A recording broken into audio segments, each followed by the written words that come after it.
My heart was beating like a drum as I heard the sirens wailing. I felt the cold metal of the handcuffs on my wrists and was horrified as I was being taken away in my dad's police car. This was so not what I had imagined for my life. You must be wondering how I ended up here. Well, let me tell you my story right from the start. Hi, I'm Selma, and thanks to MSA, I get to share my story with you all, so don't forget to like and subscribe. Growing up, it was just my dad and me. He worked as a private investigator and was always busy solving cases. And the fibers on his hairbrush match those left at the scene of the crime. We've got our man. Wow! Even though Dad was at the top of his game, he didn't make much money, but I was content with the few luxuries I had. I never asked for much, unlike other kids who wanted the latest gadgets or clothes. I was totally happy to make some sacrifices if it meant my dad got to do what he loves. He always encouraged me to follow my heart just like he did and find what I love. So as a kid, I had some unusual aspirations. I wanted to be a movie star, unicorn rider, and a ballerina all at the same time. But as I got older, I dreamt of being part of the movie magic. And because I wasn't the best actor, I decided to learn how films were made. Sometimes I would even try and look at Dad's case files to get inspiration to come up with a good movie idea. Dad had no idea. Shh. Some of my friends and I would often pretend we were making our own movies. And action. Yeah, friends, because unfortunately for me, we moved often. Every time Dad got an urgent call, we had to start over. What is it this time? A burglary? Don't tell me. Shoplifting? You know I can't tell you anything until the case is solved. It's for your own safety. This went on for a while until one day, Dad announced we were moving to Los Angeles and we would be staying there longer. Nah, I don't believe you. I'm not unpacking my stuff till I'm sure. Pinky promise.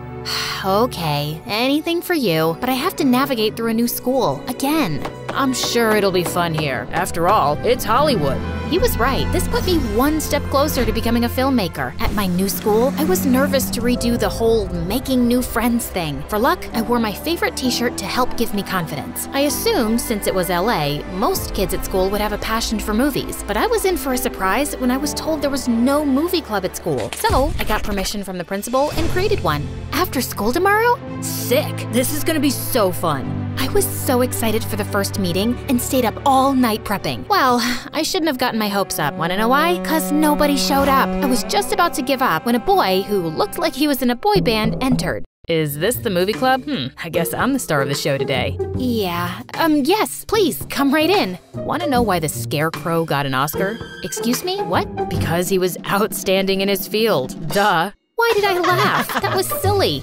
Don't worry, people here don't know how awesome movie clubs are. And Lord of the Rings, that's one of my all-time faves. No way, mine too. The guy was pretty fun, and we bonded over our shared love of movies. Peter told me that his dream was to become an actor, so we met up every day after school, except when he had swim team practice on the weekends. One time, he took me to his place, and I was shocked. He lived in the most modern house with the most amazing art pieces, and a wardrobe filled with costumes. Wow, this is all yours? Yeah, my parents are costume designers on movie sets, so they bring home all the best pieces. Plus, I love cosplay. Peter suggested we try on costumes, and I had so much fun.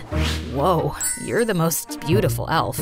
And you're a handsome one. It was the first time I found someone who liked the same things as me, and the more time I spent with him, the more I liked him. I even developed a tiny crush on him. When it was my birthday, Peter promised to go to the movies with me, and obviously I was very excited, but he never showed up. I was a little angry and asked him about it the next day. My grandma was really sick and I was taking care of her all night. I didn't realize my phone was dead until later that night. I was so busy, I couldn't even inform you. I am so sorry. No, Peter, it's fine. No, it's not. I stood up a pretty girl. I promised to make it up to you. Ugh, that made my silly heart melt. But later that day, something totally bizarre happened. I overheard Peter telling his friends that he was with me the previous day. Hey. Oh, Selma, it's just I don't tell people about my grandma and how sick she is. I don't want pity. You're special. That's why I told you the truth. Okay, but you have to be honest with me. Promise? Promise. To make it up to me, Peter took me shopping at one of the most expensive stores in town. As we entered, I ran into Stacy, our schoolmate, who worked as a sales girl there. Turns out, Peter and Stacy were good friends. Stacy showed us around, and that's when I saw the most beautiful thing in the world, a diamond bracelet. It wasn't like I could afford it, but they couldn't charge me for admiring it. It was really fun, but as we left, all of a sudden, the alarms blared and security stopped us. What's happening? We didn't take anything. Oh, no, it's his jacket. I forgot to take it off. Hey, Stacy, here you go. I'm sorry. Don't worry, happens sometimes. Peter acted like it was nothing, but I could still feel my heart hammering in my chest. How are you so calm? That was so scary. What if we had gotten into trouble? Come on, it was a mistake, no big deal. And if we're ever in trouble, remember, I'll protect you. Oh my God, this was clearly one of the best days of my life. Oh, by the way, look in your bag. No way, you did not. When did you get it? I can't take it, Peter. It's really expensive. Shh, this is your birthday gift. I hope you like it. I love it. Peter, it's beautiful. Thank you. What's going on here? Who's this? Oh, Dad, this is Peter, my, boyfriend. It's good to meet you, sir. I was just, leaving. Is it all right if I ask some standard questions? Sure, but I know I have the constitutional right to remain silent. Just kidding. I quickly dragged Dad back in before I could start interrogating on poor Peter.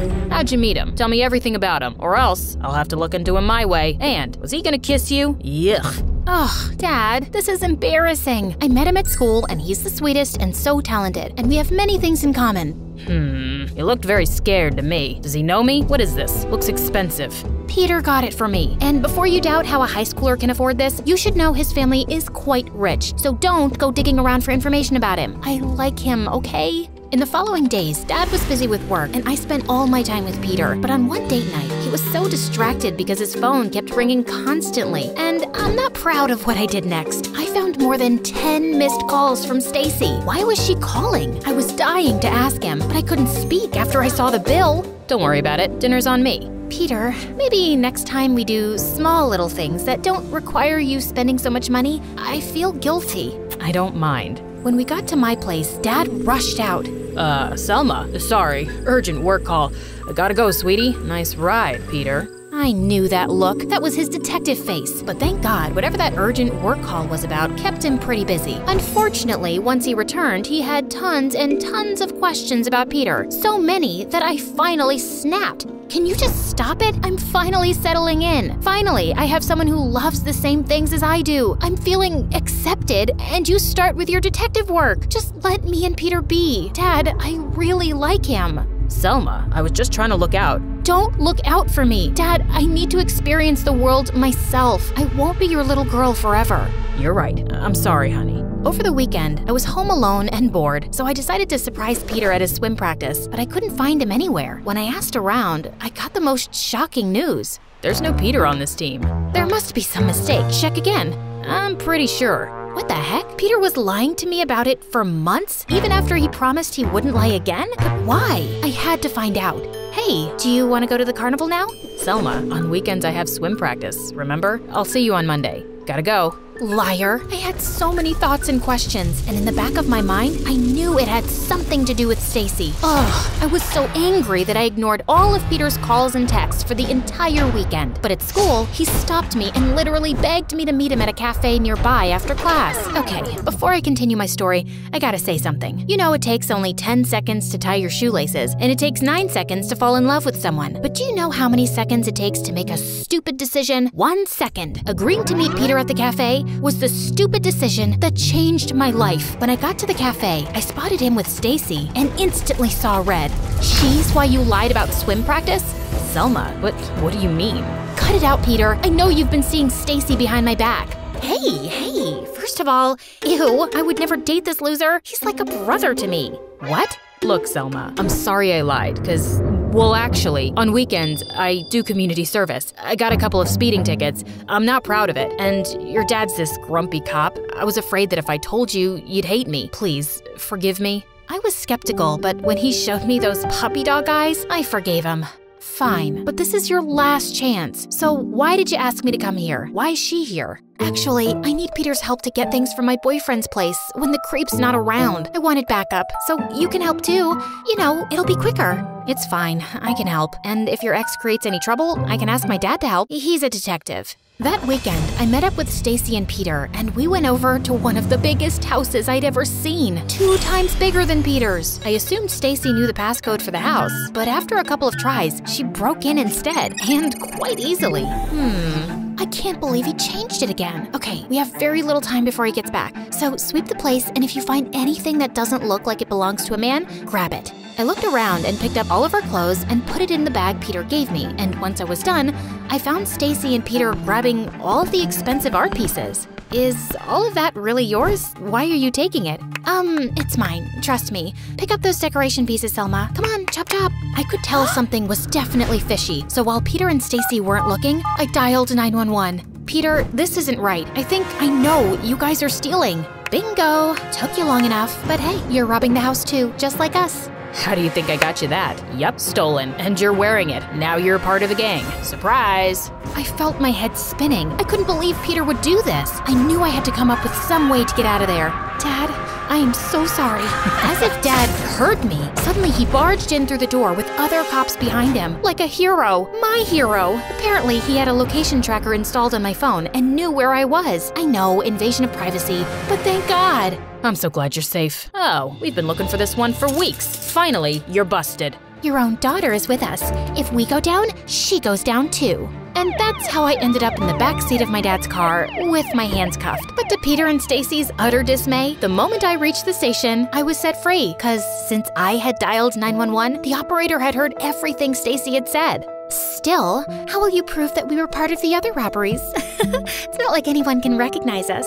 Wait a minute. Dad, were there any eyewitnesses to the burglaries? The witnesses said the culprits wore a disguise. Oh my God! I think I know where they're hiding the disguises. I told Dad about Peter's closet full of wigs and costumes, and even showed him the video footage of Peter's house and the vlog of him trying on the costumes. Look, Selma, please. Without these recordings, the cops got nothing on us. I'm sorry I lied to you so much, but I had no choice. At first, Stacy wanted me to get to know you, but then I started liking you so much. That's why I stole the bracelet. For you. Just for you. You know how much I like you. I even told my grandma about you. Huh? What grandma? Oh, please. Lock him up, Dad. Peter and Stacy got what they deserved. Jail time.